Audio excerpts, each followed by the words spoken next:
so many of us live by limitation and fear. And listen, man, we only go around once. Yeah. This is it. This is not a dress rehearsal.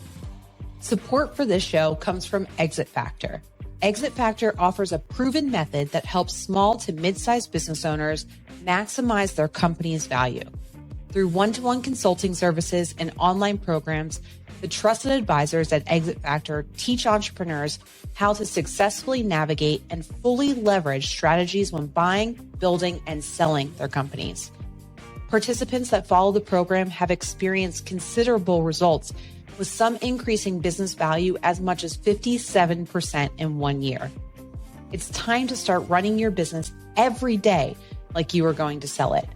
Learn more at exitfactor.com/pod. Now enjoy How I Sold.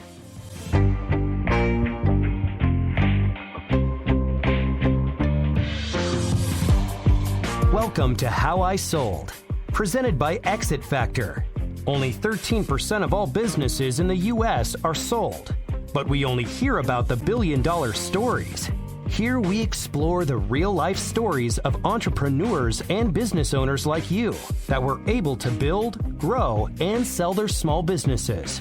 Now, here is your business exit expert, #1 best-selling author, and host, Jessica Fialkovich. Welcome to How I Sold. I'm Jessica Fialkovich, and I created this podcast after spending over a decade in mergers, acquisitions, and exits, and noticing that we often hear the stories of the unicorn sales. You know, those companies valued at over $1 billion.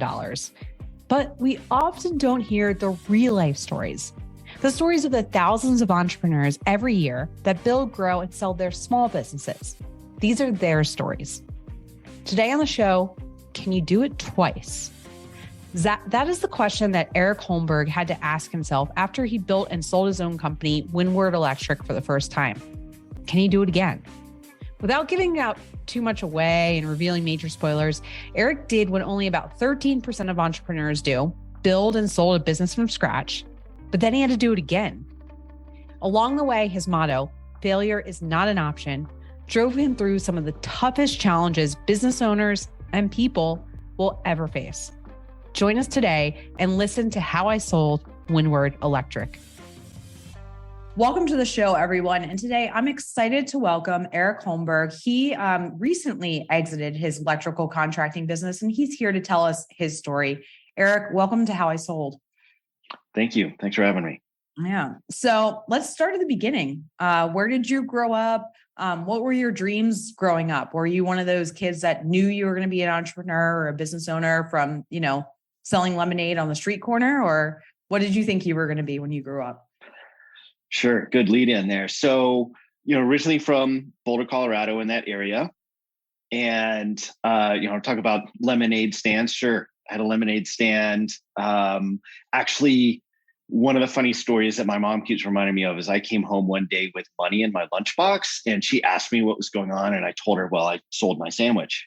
Right. So I always had some sort of entrepreneurial aspect to me. I always knew that I was kind of a little bit different than everybody else. Certainly not someone who's going to follow the herd. I didn't really know what that meant, but I kind of did know that my path was going to be a little bit different than the standard norm.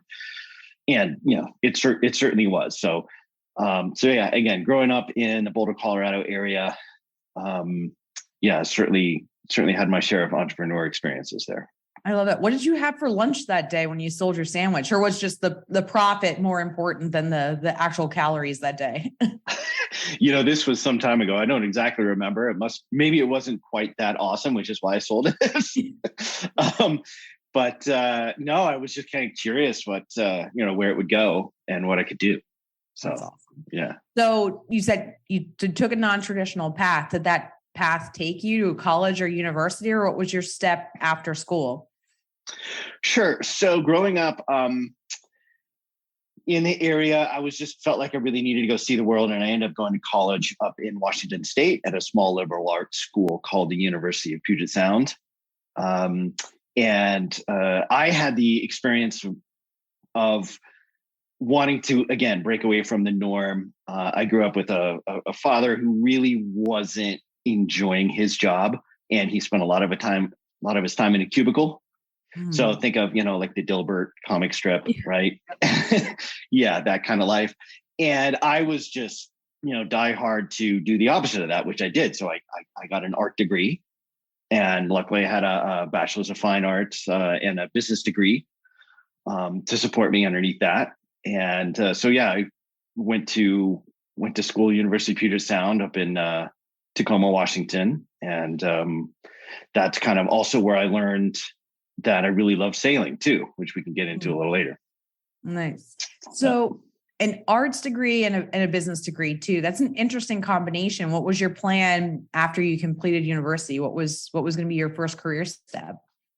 Well, so when I graduated with an art degree, I found myself in a quandary. Either I could just go to join Peace Corps, or I could go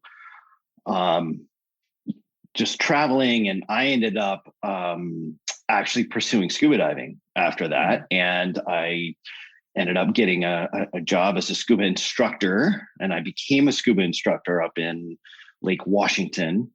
You couldn't pay me enough to go do that again, by the way, but really? It's very, very cold. Very cold stuff.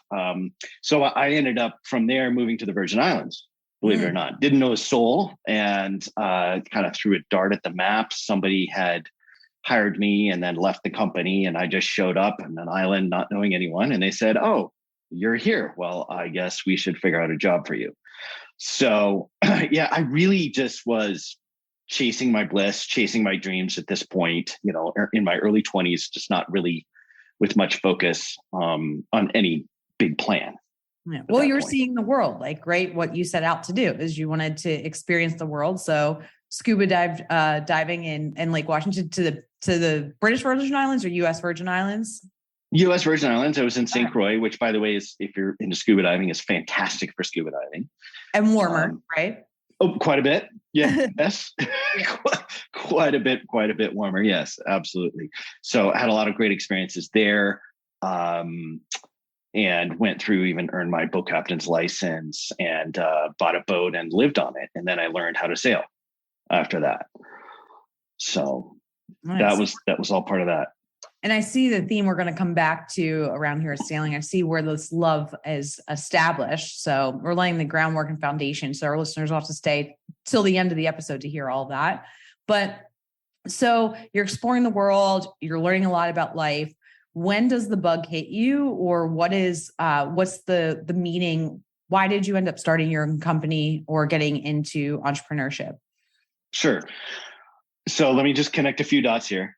Yep. So I ended up living on this boat and not having much understanding of electricity at this time. And I ended up being exposed to some night classes that I took for a whole year, got a job at the local refinery, and then with the whole intention of putting lights on. And it was a total career change for me from scuba diving. So I actually was hired as an electrician, fixed up the boat, sailed to Trinidad and Tobago, where I met my wife, and bam, instant family. In 2003, we're back in the area because, I showed up back on American soil with a pregnant wife and a stepson, and going to work for a variety of different contractors. And eventually, actually, my wife planted the bug in my ear. She says, "Why don't you just go out and do this for yourself?" And she was an entrepreneur as well. When I first met her, she was running her own business. In fact, a mutual friend had introduced us, and she was just crushing it in her business exploits at the time. So, like attracts like in some instances there. So it really wasn't until about 2007 that I said, "Hey, you know what? I kept getting laid off, hired for the job, laid off, hired for the job, laid off." And finally went out on my own in 2008 as an electrical contractor. So quite a jump for pursuing scuba, sailing, boating to electrical contracting. But I'm glad you made that connection of just figuring it out on your own. And then it is interesting. I like the like attracts like, right? And I do find a lot of entrepreneurs, their spouses are involved either in their business or a different business. It's just easier to, I think, understand and support each other. Not all the time, but sometimes. What was your wife's business when you guys met? And is she still in that business? Yeah. So she had a business doing sewing and mending and laundry. And she also would, make upholstery and different things. So this is just to paint a little bit of a picture, Trinidad in the West Indies, it became a mecca and a hub for boat repairs because a lot of insurance companies said, we'll only insure your boat if it's below this certain latitude during this time of year because of hurricanes. And so that puts you in Trinidad. So as a result, like that's kind of the end of the trail where everybody ends up. And she just ended up also befriending and creating a whole community, which she does everywhere she goes. And, a fisherman would show up and say, hey, can you store this? She started selling beer. She started selling, all sorts of snacks and whatever, just anything she could get her hands on. So yeah, she's definitely an inspiration. Wow. Yeah. It's the opportunity, right? And just being open to the opportunities. It sounds like that's what she was doing and she was able to build the business that way. So, you meet each other. Now you've got a family, you're back in Boulder, Colorado. You've been hopping job to job, which is not uncommon in a lot of trades areas and contracting. Now you mentioned you decided to start your business. What was it, 2007 or 2008, right around that time? Yeah, right about. It was really March of 2008. And of course, we all know what happened in 2008. Yeah, I was saying very interesting because September in 2008, there's just like this little blip in the economy that starts, right? So tell us about that first year, founding the company and going through, one of the largest recessions that most of us have seen in our lifetime in your first year in business. Sure. So for me, it was all about tenacity. My wife at the time was not, she was a legal resident, but she was not a citizen. And plus, with her earning potential, it just didn't make sense. And, with childcare and all that good fun stuff. So I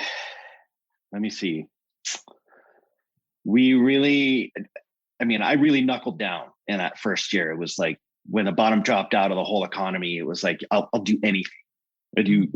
I'll drive an hour Sunday morning, 6 o'clock in the morning and go crawl under a mobile home, anything to provide as a father, as a breadwinner. There was a lot of tenacity and a lot of pressure there. Yeah. Right.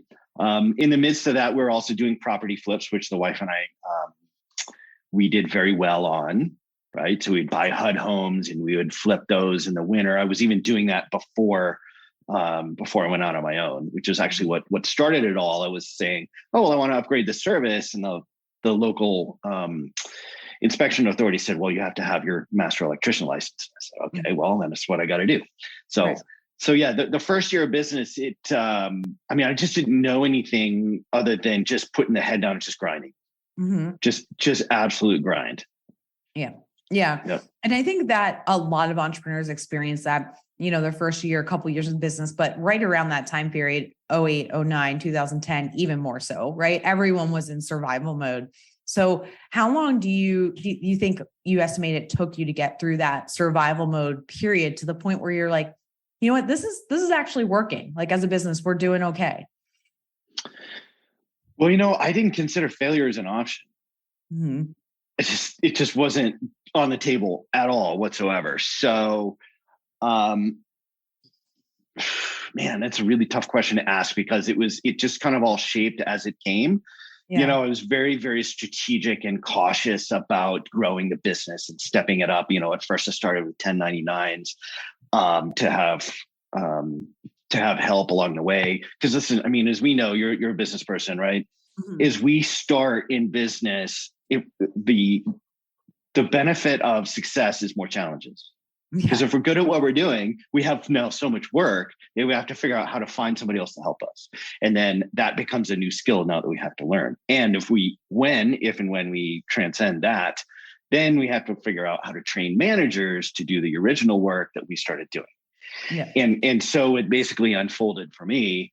Like I said, I started with 1099s and I found I just couldn't get the commitment and the quality control that I was looking for. So then actually throughout the whole episode between 2008 and 2014, I was hiring coaches, consultants. I hired an HR coach to help me figure out what is this whole employee thing, right? Hiring and firing. I don't want to get sued and how does that all work? Right. And, performance, assessments and all that good fun stuff. So yeah, I was basically hiring on and educating myself and implementing as I went. Yeah. And you bring up a really good point, because I think, and we'll get into like challenges and things you've overcome, but one of the resounding common challenges I see business owners face is building that team. And most business owners, so like for our listeners, most business owners do not become an entrepreneur or a business owner because that was their plan in life, not because they were selling their sandwiches, right, in grade school. It's really more they were good at a trade. And Erik, you did the same thing too. You're good at a trade, you're a trade technician, and then you decided to go out on your own. That's like 80% of business owners. That's why they start their own business, not because they want to build a culture, build a team, hire people, deal with HR issues. So one of the biggest challenges I see for all entrepreneurs is overcoming that. How do I now build a team to support me in the business? So it sounds like you did a lot through help, experience, coaches, consultants. Was there any real shifts for you as the owner too that you made during that time period in terms of mindset or what you were doing day to day that allowed you to build that team? It was just the grind. I was just, again, failure is not an option. And there's another chapter, all this, which we'll get to, but I did learn about how to treat people and how to look for the right person. But really in this first chapter, I was really just doing it for myself. It was very self-preservation oriented. It was very, what is this going to do for me? Because, hey, we all know what we know until we know something new. Right. And then we know that. Yeah, absolutely. So yeah, I had quite a bit of experiences figuring out how to basically provide the infrastructure. This is a big aha moment. Actually, it was to provide the infrastructure for the employees to be successful. Mm-hmm. Right. A lot of times I was trying to run it so thin that I was like, I don't know, just go out there and figure it out just like I'm figuring it out. And that was too much of an expectation to lay upon someone else. And actually it would shine through to the customers too. I would hear about it from them. They're like, I'm not really sure that they've got everything they need. And so then I learned to invest in infrastructure and training and tools and things of that nature for the employees.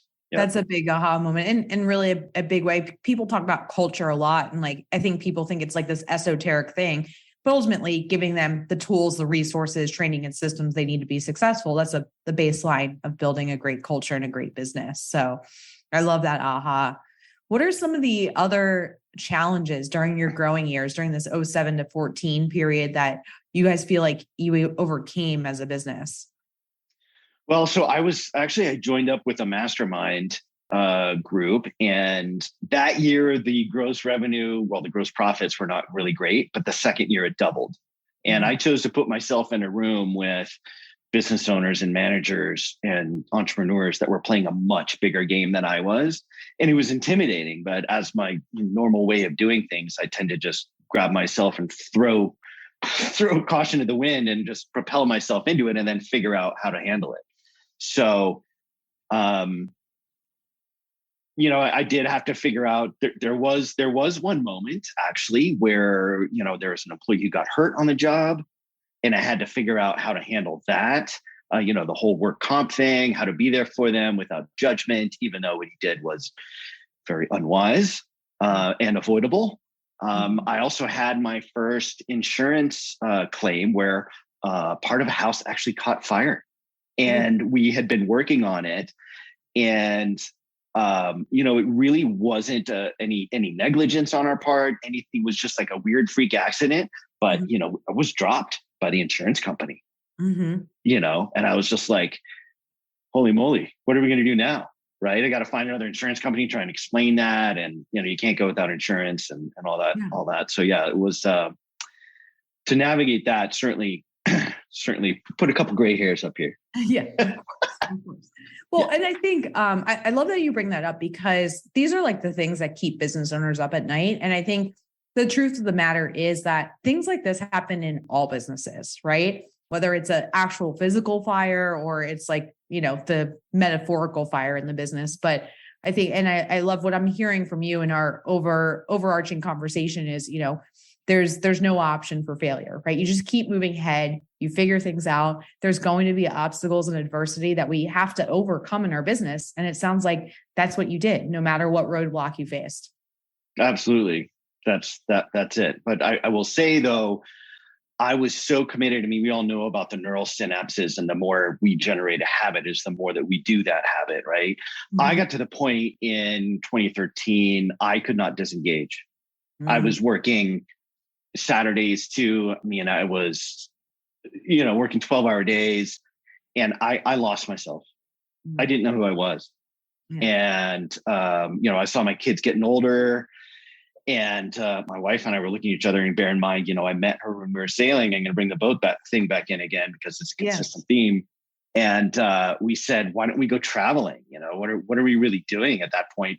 We had 2 kids. I have a son and a daughter, and they're ages 8 and 10 at that time. Yep. And we said, let's go live a different kind of life.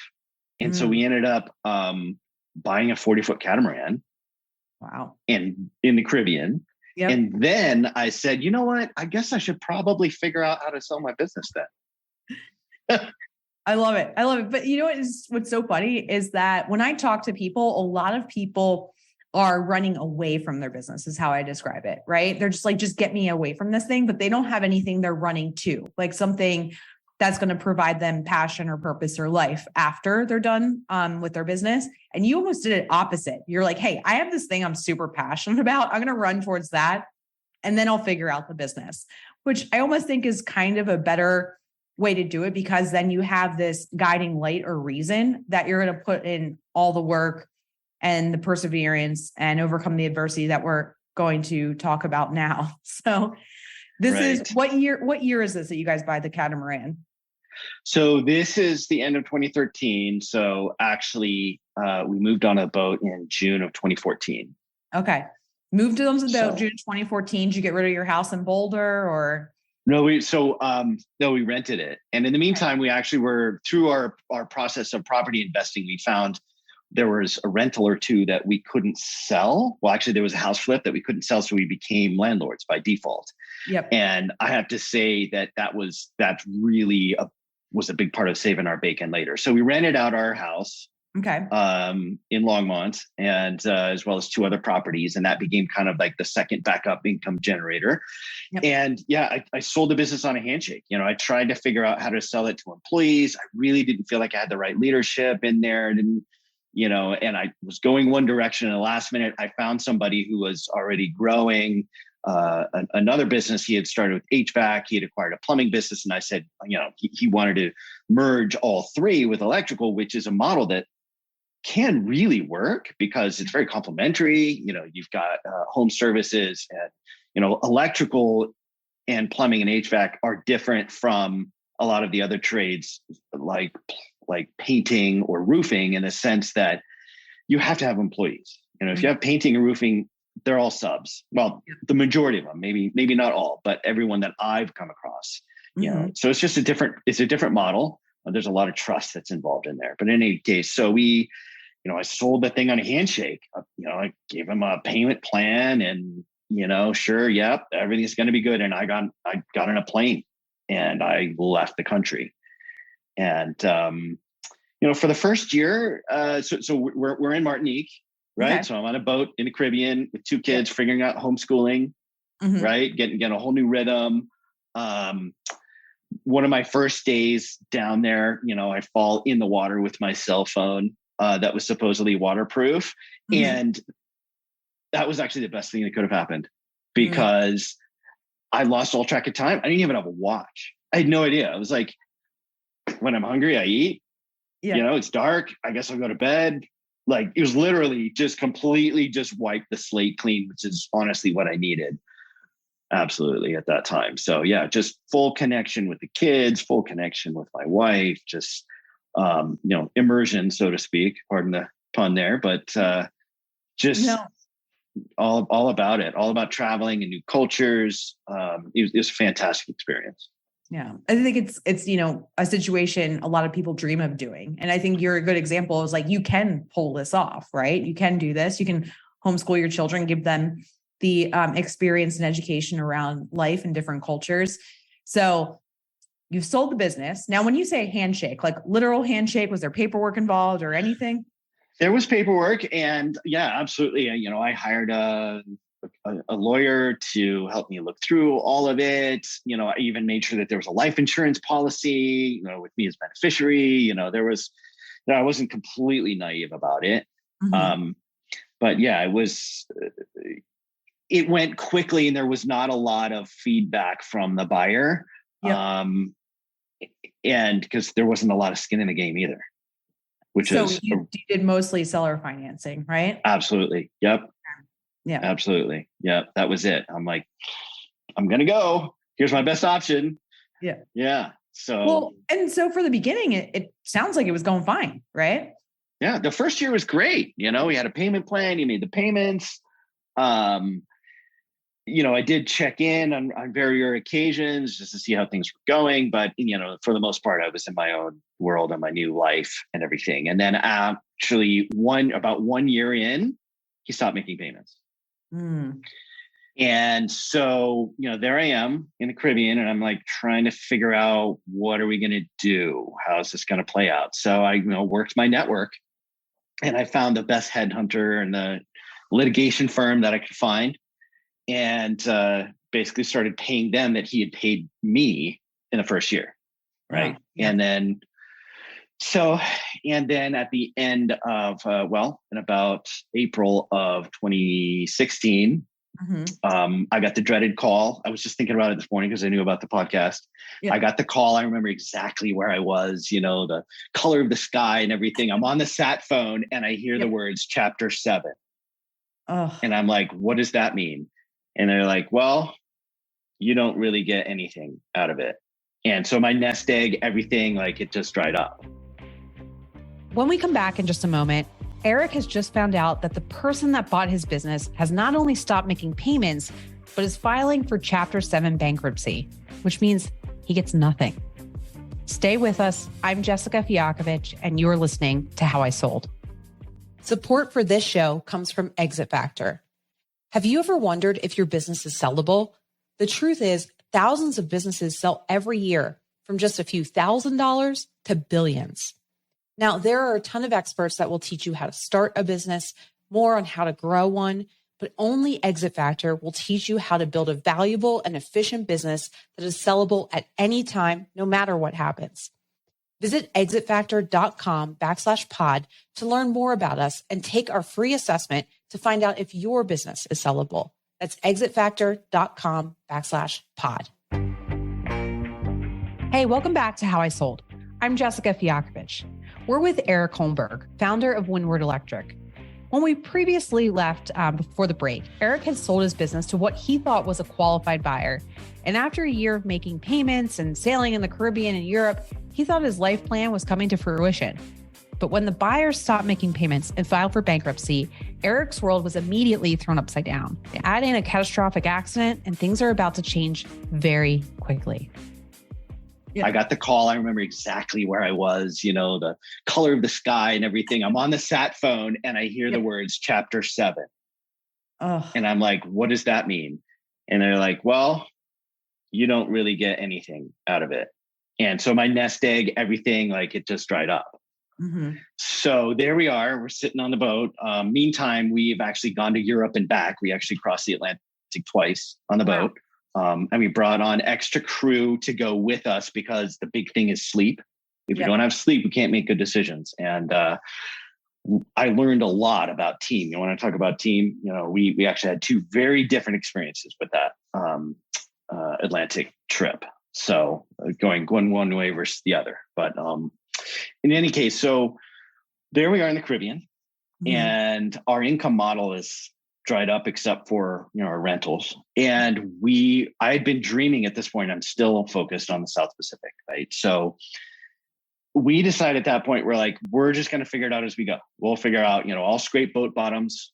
and do miscellaneous electrical repairs. My wife, who's still heavily into sewing, she's sewing like canvas. She redid all the canvas on the boat. She does sail repair, all this thing. We're just going to work as we go. We're going to figure it out. So we left Grenada on our way to Bonaire, which is, it's a commitment because it's straight downwind, right? To go back to the Caribbean chain is a pretty significant thing. So it's a 3.5 day trip. And we're 3 days in, and the last night, we can see Bonaire. We can see the lights of it. We hit a reef in the middle of the night, 3:00 in the morning, and we lost the entire boat. We're on the beach at 11 a.m. with everything that we can carry. Oh my God. So you had just literally washed up to shore with whatever you had. Well, we had the Venezuelan Coast Guard who, to save fuel, they shut off all the lights at night. Otherwise we would have seen, the island. Yep. They rescued us. They gave us our beds, and the next day we're like, oh, really? Can we go back? Because there's, obviously we can't just grab everything all at once. And we wanted to go back, and they said, well, what was stable yesterday may not be stable today. We don't know how we're going to get back there. And the call came in like, helicopter to Caracas, inbound 30 minutes, grab your bag. And there we were. Like, that was that. It was pretty crazy. And I will say my maker was watching out for us because we made it through relatively unscathed. And we spent 4 days in Venezuela, which this is 2016. It wasn't great then. It still isn't awesome now. Right. But maybe not quite as chaotic as it becomes in later years when you guys are there. So. Right. Sure. So it's, anyway, so we hopped a plane and figured out to spend a week in Bonaire, which is where we were headed. And then bam, we're catapulted back into our lives, in Colorado, which was again, not by choice. So, So because you don't have a boat, you've got to reset the whole thing. Right. Yep. So let's just assess here. Lost the boat. Lost the business. Totally wrecked. Everything's just totally wrecked. Right. So we came back in 2016 and I'm like, well, what do we do? I had to kind of, figure it out. Eventually we got into our house, which had now been kind of torn up by the tenants. So now we're into a remodel at the same time. And, not trying to make this a pity party, but this was this is the reality at this time. So for me at that time, obviously I was really frustrated. There's a lot of pain going on. I had not intended to come back and do electrical work. And yet I'm seeing that made the most sense to do. Right. I'm looking at, I've got 2 kids that are now, we got college coming up and, I need to rebuild a nest egg and, we gotta get restarted, I had also meanwhile been taking coaching and consulting classes myself because I had been on the beneficial end of that for so long that it really made such a huge difference. And that's what I decided I really had wanted to do was to do coaching and consulting. And I said, well, how do I learn this? How is this going to work? And so I started taking classes and implementing it as I grew the business for the second time. Yeah. It's the perfect test case, but I want to just pause and just recap this situation because, here you had your dream, right? And you're the kind of guy, and we've talked about this, that failure is not an option, but now you've got 2 major obstacles that have been thrown your way. Like you said, lost the business, lost the boat within the span of a year, right? And now you're having to rebuild everything. I love that you're taking the coaching and consulting classes. Is that what's giving you the motivation and the drive to rebuild the business? Or where are you pulling that energy from at this point? It was really out of necessity. I'm like, I got to make something happen. I did actually call up some friends of mine and I started to go maybe do some work for them. And I'm like, hey man, I don't have any tools anymore, but I got the knowledge, and I just started realizing that it was possible. And a good friend of mine, I'm still in touch with today, and we were coworkers throughout many, many years. He said, well, just do it again. And I'm like flabbergasted. My jaw hit the floor. I'm like, how could I do it? How could I do it again? Right? I couldn't even get the phone number back. The phone number was tied up in bankruptcy court. Oh. I actually went to, the only thing I could do was to get the name back. And luckily the interim owner that's a kindest term I could use, Yep. had not damaged the reputation because he was running it in a different way. And so all I had to do was basically approach some of the other marketing channels that I had used and said, hey, I'm back. Yep. And the economy was like just jamming back in, 2016, 2017. Like it was just really like a rocket. And I just started just doing it all over again, just climbing the ladder. And this time, I still had that knowledge. I still was able to get some of these contacts in there. Obviously, I still knew how to do the work. I started accumulating tools, started buying vehicles again. But I would never take a loan for these things. I would just always save up enough, do some forecasting and say, okay, now it's time to pull the trigger for the next one. But still, sorry, go ahead. No, I was gonna say, did you find it easier to do it the second time because you knew the path, like you knew where you needed to go? Did you find it easier in a way? I mean, yes and no. I mean, it's certainly I had the knowledge, so I didn't have to start from the ground up. Mm-hmm. But I will say that I was so angry about having to come back and do this again, and it really tapped into some of the really emotional side of me, where I had a lot of physical pain from anger, and I hated it. I hated every second of it. I'm like, I don't want to do this, but I feel like I have to. I'm being dragged, why me? Blah, blah, blah, blah, blah. Right. Yeah. And it was through the coach training that I was actually able to unearth and open up some of that. And then I got to go to work on that. Right. So that was the emotional realm. It's very, very nonlinear. And I decided, well, I'm going to start, I guess, hiring people and, moving things up. But still, I was asking the universe, I said, I don't want to do this anymore. I really don't want to. I wish something could happen and I just wouldn't be able to do field work anymore. Well, in August, sometimes your wishes come true, right? They do. Not in the best way, but they do. And in August of 2019, I was doing a little home repair and I hit my hand with the saw.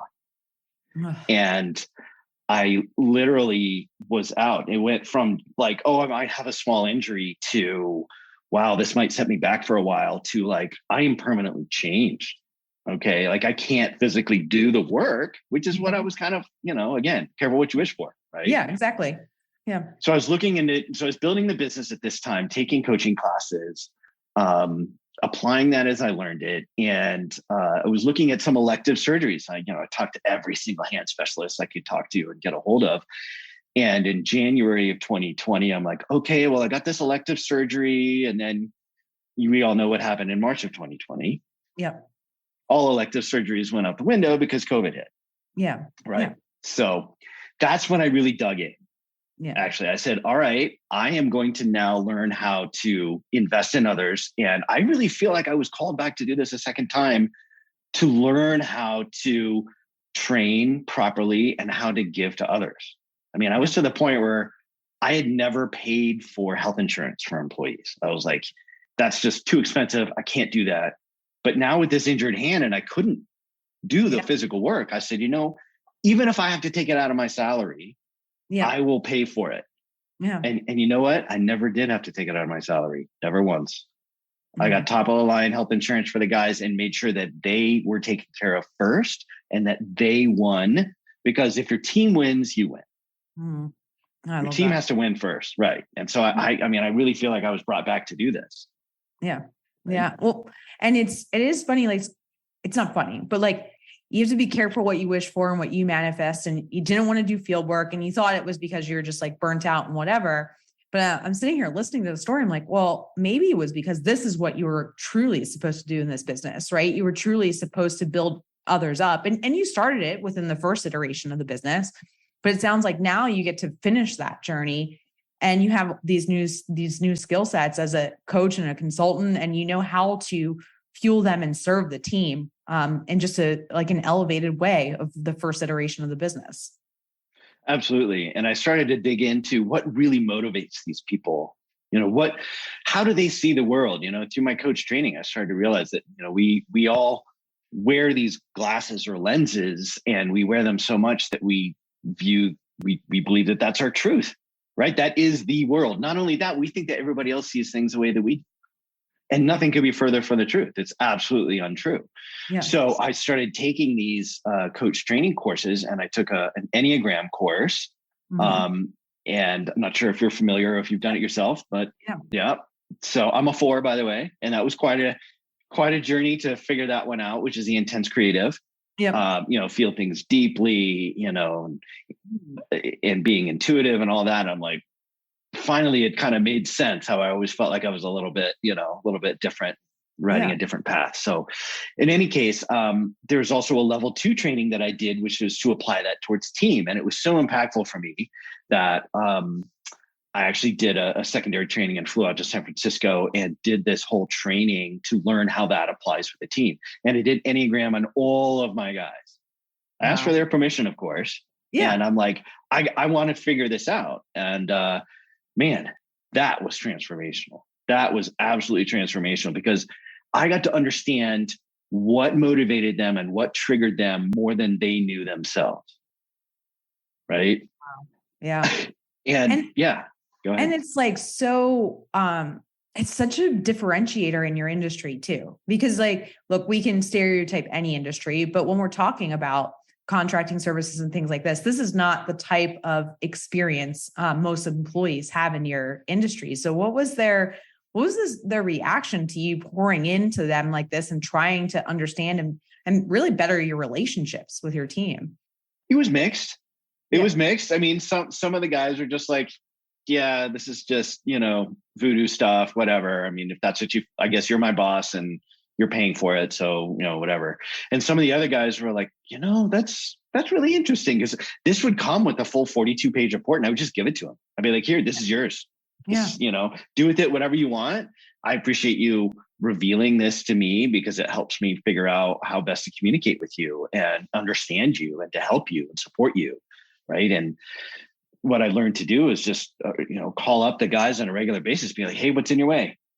What's going on today? What's your block today? How can I help? And just remove the roadblocks and help move it forward. So really understanding the triggers and the motivations that underlie the behaviors that are very transparent to all of us. Yeah. You just can't measure it. You can't measure it. It was immense. So I can see from you now, but like I can imagine too, now you're really starting to enjoy this role in the business. So how has that transformed or changed what your short-term goals are related to the hand surgery or even the long-term future of the business?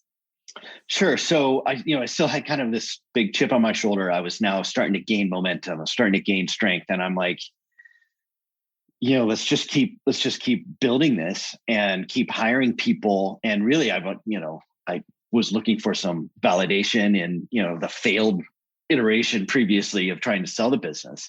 And, I just started growing at one man, one van, and trying investing in the people. And, eventually I got to a point where I doubled the previous size of the business. Wow. COVID was hard for a lot of businesses, but it was great for remodeling because people they couldn't travel. And yet, in areas where economies are strong, they're making home offices, they're investing in their own house or infrastructure. And here where I am, a lot of our work is in Boulder, Colorado. There's just so much action going on. Google is here, Microsoft is here, it's just really scaling. And I doubled it and then I sustained it again. Actually, I worked with a consultant at this time. I sat down with her and I said, I want to double my business. I want to sell it again. And she helped me get there. Nice. And so a year ago in December, I finally doubled the business. I'd sustained that for another year. And I said, I got no more mountains to climb. Yeah. My daughter was graduating high school. My son is now a senior. So he's set to graduate here in May. And I just there's no more hill to climb. And so I put my business on the market last December. And, we worked through a broker, found a buyer, and, this last July sold it again. Yeah. Wow. And what was the difference going through it the second time? Like what was different about the second sale than the first sale? So the second sale, first off, there was no seller financing. I learned that one. that was not going to happen again. Yeah. And there was a lot more legal involvement on both sides. There's a lot more engagement from the buyer.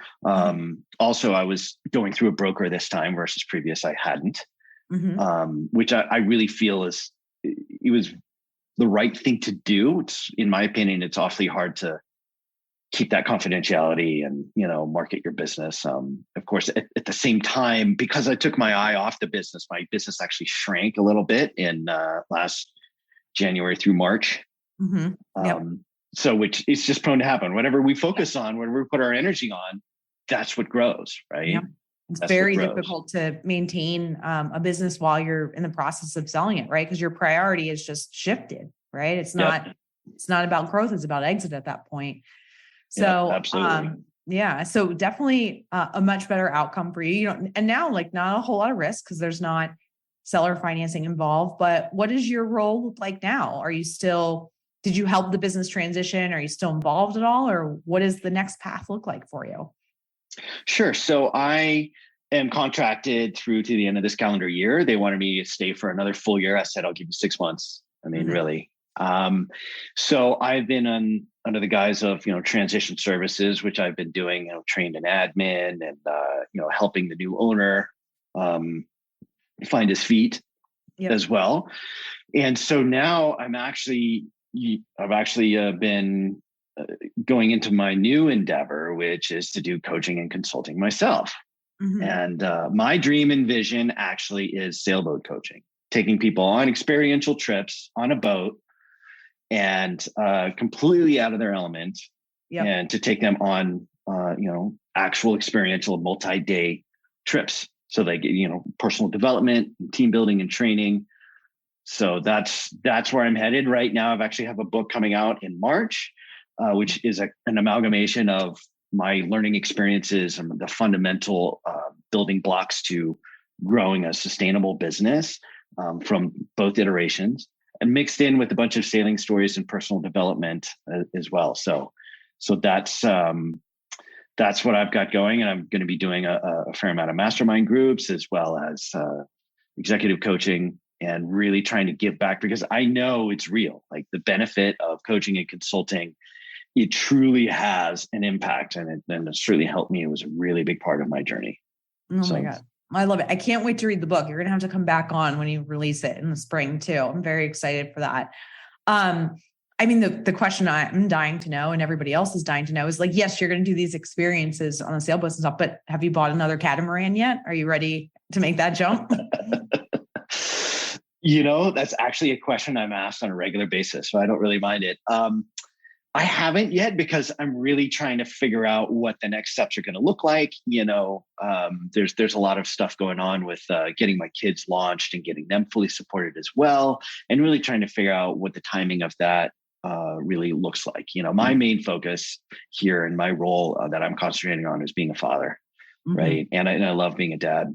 I would always love it. I didn't know I was going to love it when I became a father, but I grew to love it and I wouldn't want it any other way. So to launch, support my kids to become adults, because we're raising adults, we're not raising kids. And to help them find their success, which it seems like they are, that's really my focus. And of course, I'm dreaming of the South Pacific. In fact, I'm doing a trip down to the Pacific side where the Baja Peninsula here in January, do some reconnaissance. We're actually chartering a catamaran out there, and going to be doing some investigating and some celebrating too. Good. So so I haven't yet. It's certainly on the horizon. Well, I'm glad you're going to make it out to the South Pacific. Before we get to our last question, which I ask everybody, Erik, I have a question for you. You've been on such an interesting journey. I mean, your entire life, you've gone back to what you wanted to do was you wanted to get out there. You wanted to experience life. You've done so much of that, but there's been major challenges you faced. Would you have done anything differently? I would have tried to get more skin in the game from the first buyer. Okay. But even with all of that tragedy and all of that, the experiences that I had with my kids, I wouldn't trade it for anything. We went to Morocco. It completely changed my perspective on Islam. and the Muslim community. In fact, I came back and my kids were kind of became the ambassadors for new students coming in, greeting the new people coming in. Would I do anything differently? I would have maybe not taken myself so darn seriously. Yeah. I'll tell you that, because a lot of the pressure is right here between the two ears. Yeah. But here's the good news. If we create our own problems, we can also create our own solutions, right? Very, very true. Very true. Very positive outlook on that. I might steal that in the future. Sure. And then, I'll ask our last question, because that might be your answer. But my last question for every guest is that if you had to wrap your story, your experience, everything into one quote or one piece of advice for business owners, what would that be? I would say, and someone's probably said this already, so you'll have to cite this. I'm not really sure, but I always try and live by the question, what would you do if you knew that you couldn't fail? Mm-hmm. If you knew with absolute certainty that you couldn't fail. And that question really gets into what's holding us back. Yeah. What's stopping us from really stepping into what we really want? And so many of us live by limitation and fear. And listen, man, we only go around once. Yeah. This is it. This is not a dress rehearsal. But you know what? Go for it. Find your own adventure, and just throw caution in the wind and just do it. Okay. So failure is a result. It doesn't have to be a judgment. It's not a life sentence, right? It's an answer. And there can be many other questions and other avenues to take. That's what I would say. It's a perfect way to wrap up your story. Erik, thank you so much for sharing your story, for being on How I Sold. I really appreciate it. And we can't wait to hear about the next step of the journey and have you back on when you release the book too. Perfect. Yeah, I'll keep in touch. Sounds great. Thanks. That's Erik Holmberg, founder of Windward Electric, an entrepreneur that has built and sold the same business twice. And he's followed his passion and dream for sailing with his family. Very few entrepreneurs could have sustained and succeeded like Erik did, and his passion for building businesses and helping entrepreneurs will only propel him to success in the future as a consultant. Erik, thank you so much for sharing your inspiring story. Hey, thanks so much for listening to the show this week. If you want to support us, spread the word by subscribing on your favorite podcasting app or YouTube. You can also leave us a 5-star review or post about us on social media. We really do appreciate it. If you'd like to learn more about How I Sold or apply to be on the show, go to howisold.co. I'm Jessica Fialkovich, and you've been listening to How I Sold. Thank you for listening to How I Sold, presented by Exit Factor. Please follow us on your favorite podcasting app so you don't miss an episode. Another way to support the show is by leaving a review. Find more information about How I Sold and Exit Factor, including how to be on the show at www.exitfactor.com/howisold.